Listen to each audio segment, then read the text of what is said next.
bahwa ini sudah kelewatan sekali undang-undang tuntas Mbak. Jangan sampai kita bahas di sini, kita bahas di balik, tapi nggak tuntas juga kan? Nambah lagi. Saya pikir DPR, Komnas HAM, kawan-kawan civil society dari media, kita punya satu perspektif bahwa di periode ini dalam tempo yang secepat-cepatnya, jika perlu bahwa pada akhir tahun ini undang-undang PRT harus dimenangkan di DPR. Jangan sampai ini hanya jadi komoditi kita dalam konteks pekerjaan kita masing-masing. Karena apa? Karena pertama tadi dijelaskan bahwa dari data secara kuantitatif ada datanya 4,2 juta, dari data ILO 4,2 juta, dari jalan sekitar 5 juta. Sebetulnya kalau kita mau survei lebih detail lagi mungkin lebih banyak, 8 juta sampai 10 juta kan banyak juga yang tak terdata. Ada sekitar katakanlah moderat dari 5 juta warga negara rakyat Indonesia yang bekerja katakanlah 24 jam dan mungkin dia adalah tulang punggung negara, tapi tidak ada perlindungan hukum terhadapnya. Itu PR kita bersama. Kelalaian kita lah 20 tahun ini tidak tuntas. Saya kemarin ketika saya juga balik Pak. Saya ketika kemarin pertama kali bertugas di Bali, saya nanya ini kawan-kawan kenapa nggak tuntas? Tidak ada jawaban yang gampang.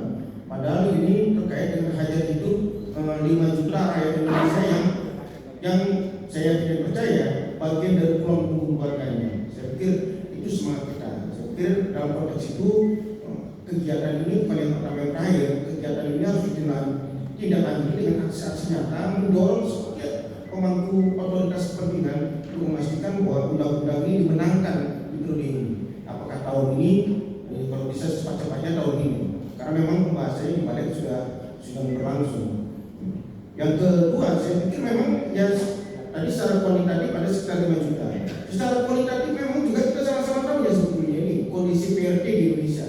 Gajinya di bawah UMR, suka-suka hati pemilik apalah majikan yang gaji kadang-kadang jauh di bawah UMR lah. Ada yang cuma ngasih di bawah 1 juta, ada yang ngasih 1 juta per bulan. Sementara waktu kerjanya 24 jam, jam 3 dini hari itu karena dia tidur nginap misalnya di rumah majikannya, dia harus dibangunin untuk kerja juga kan.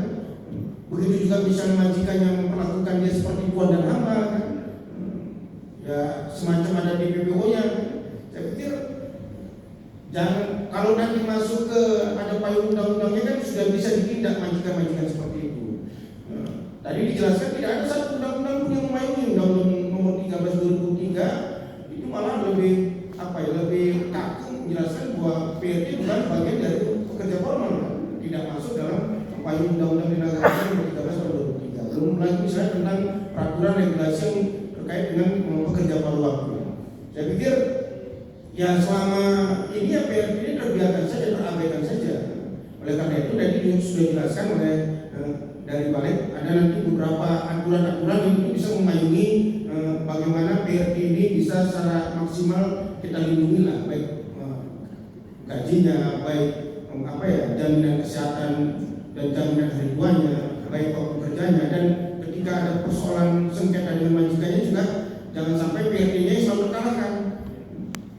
Suka-suka yang dipecat, misalnya majikannya nggak sampai setahun, nggak seret mungkin like or dislike ya kan, bisa dibalikkan ke kampungnya kan, tidak ada jaminan apapun. Dan saya pikir banyak sekali sebetulnya isu-isu yang bisa kita masukkan dalam konteks penegakan hak asasi manusia. Tapi saya apapun itu, ketika ada payung hukumnya, kan biasa undang-undang ada revisi-revisinya. Yang penting ada dulu payung hukumnya, ada dulu undang-undang yang melindungi mereka. Persoalan undang-undang itu belum sempurna nanti nggak apa-apa kan. Ada juga yang undang-undang revisi-revisi. Tapi yang paling penting kita harus pastikan ada undang-undang yang memayungi PRT itu. Saya pikir itu sebentar dari saya.